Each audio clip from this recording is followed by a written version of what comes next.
Viewers, আজকে আমি দেখাবো বেগুন, আলু এবং মূলা দিয়ে খুব মজাদার স্বাদের পুঁটি মাছের চচ্চড়ি।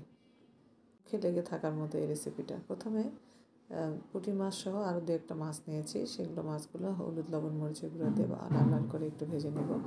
ভেজে নিয়ে মাছটা উঠিয়ে রেখে কড়াইতে দিয়েছি বেগুন, মূলা, কাঁচামরিচ দিয়েছি আর আলুগুলো ভাবে সুন্দর করে গোল গোল করে কেটে নিয়েছি পেঁয়াজ পাতা দিয়ে দিচ্ছি, হলুদের গুঁড়ি, ধনিয়ার গুঁড়ি, লবণ, জিরার গুঁড়ি, 1 চামচের মতো আদা রসুনের পেস্ট আর দিয়ে দিচ্ছি স্বাদ মতো লাল মরিচের গুঁড়া।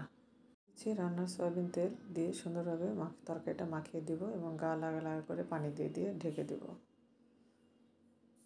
এরপরে বলক আসলে ভেজে রাখা মাছগুলো দিয়ে দিব, দিয়ে আবার ঢাকা দিয়ে দেব। না উঠিয়ে একবার ধনিয়া পাতা দিয়েছি।